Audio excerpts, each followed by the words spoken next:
This is SME On Point. My name is Liabo Setho. Happy Valentine's Day.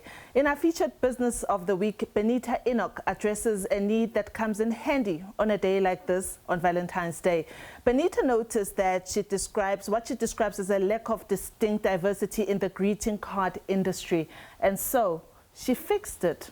Her business, Cardiology Greeting Cards, produces cards in our official languages for all occasions. This is Benita's story, edited by video editor Des Jalesa. With the advent of social media and technology virtually taking over our lives, one industry that remains constant is the greeting cards industry. Greeting cards remain one of the top ways that people choose to express themselves. Benita Enoch found that mainstream retailers often sell cards for Western traditions. So, her first port of call was to address this by designing greeting cards for traditional South African occasions. What stands out is that you are reflected in each of our cards, whereas you don't find that elsewhere. You also don't find it, not only do you not find it like with the imagery, but you don't find it linguistically either. And that is what the difference is. The cards are written in different languages and build upon the social cause of cultural inclusivity. This includes same-sex cards.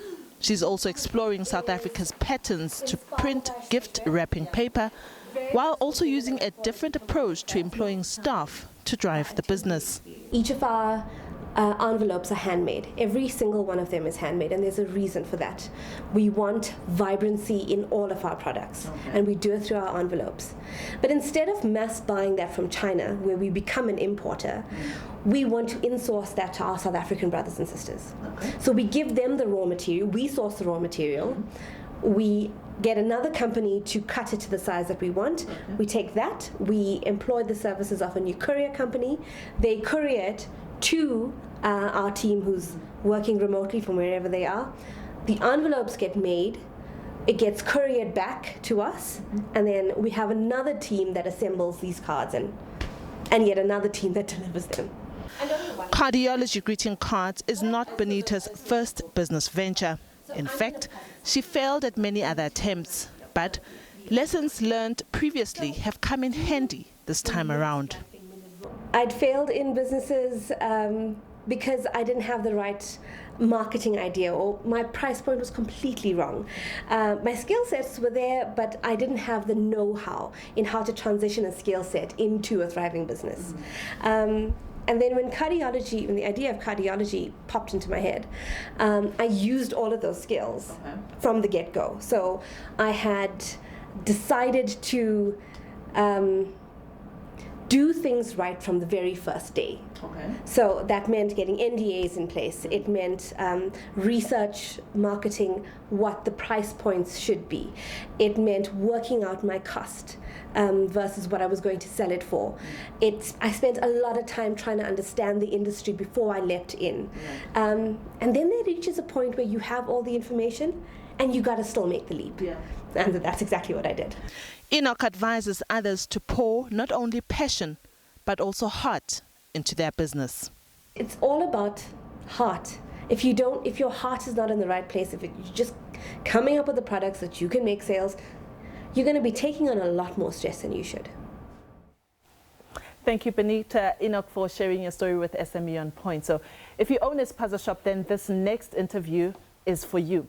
The South Africa SME Fund has made a substantial investment in A2Pay to drive growth and financial inclusion to Spaza shops. This investment aims to reach 10,000 Spaza shops and to create 40,000 jobs in the next 10 years.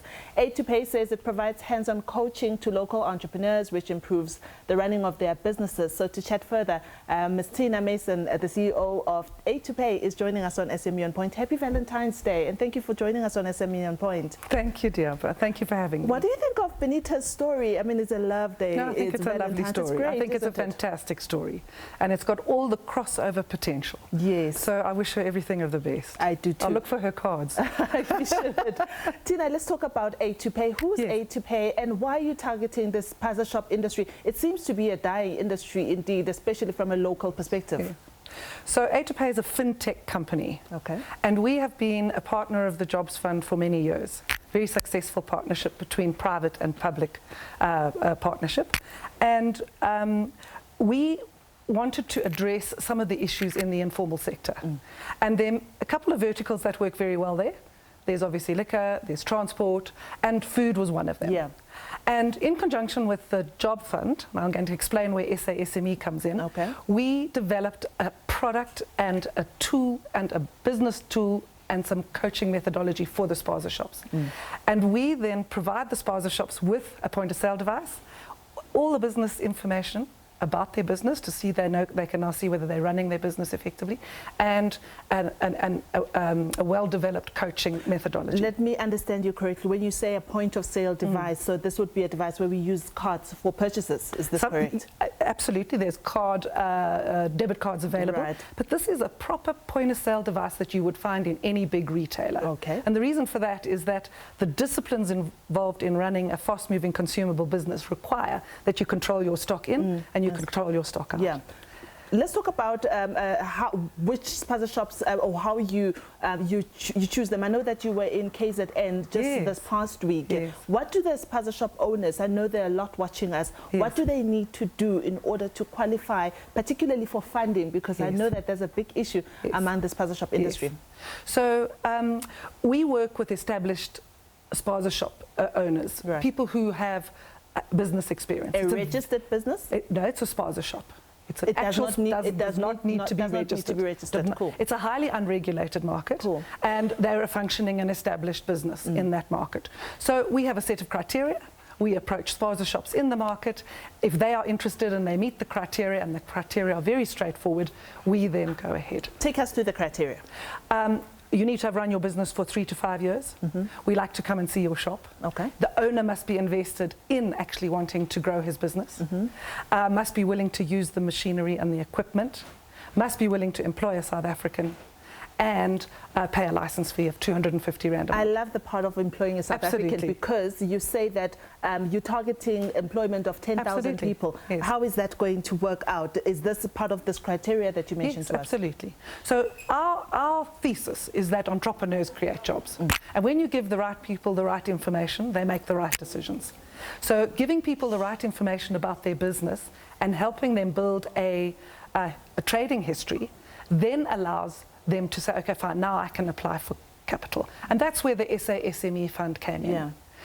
So they saw a gap in the market, and they said, what if we actually assisted A2Pay to provide funding to these Spaza shops who've proved themselves through using the technology, through adopting the behaviours, through changing their behaviour, have shown it evidence, and we're able to see that through the technology platform. So what happens now, because we have a lot of foreign-owned Spaza shops as well, do they qualify as well? We concentrate exclusively on South Africans. Okay. So we work with the Jobs Fund, we work with SME. So at the moment, our focus is exclusively on the South African merchant. Once again, take us through how Spaza shop owners can get hold of A2Pay and maybe put more emphasis on the criteria. I think that's more important. Okay, great. So we are working in the 4 major areas at the moment. We are in KZN, we are in Cape Town, we are in Johannesburg, and we have a small presence in the Eastern Cape. Okay. All right.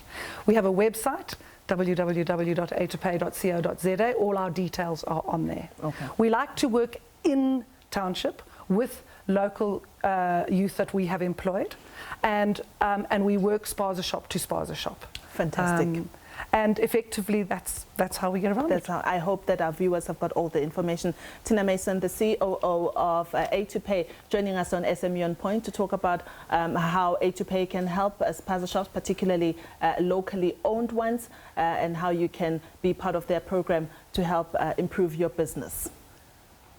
So today, instead of our regular inspirational quote, I thought I'd remind you of the measures that were announced by President Cyril Ramaphosa that were aimed at SMEs and entrepreneurs during his State of the Nation address last night. Here are the 7 takeaways in case you missed the SONA, and I'm keen to hear your views on this and if they are enough. He talks about through a biz portal platform that one can now register a company in one day for UIF and SARS, and that the National Youth Development Development Agency and the Department of Small Business will provide grant funding to business support to 1,000 young entrepreneurs. Government will introduce the She Trades ZA platform to assist women-owned businesses. And over the next 5 years, the IDC will spend about 10 billion rand in also targeting partner funding for female-owned businesses. And he also said that they'll create a larger market for small businesses and plans to designate 1,000 locally produced products that must be procured from SMMEs. That's great. And the procurement bill will soon be presented to Parliament as part of their efforts to empower black and emerging businesses and advance radical economic transformation. I'm really keen to hear what you think of those measures that were mentioned yesterday at the State of the Nation address. My email address is setho@sabc.co.za, or let's chat on social media. My handle is @Liabo Setho. And up next, Books on Point with Nastasia Arendse. Please do stay with us.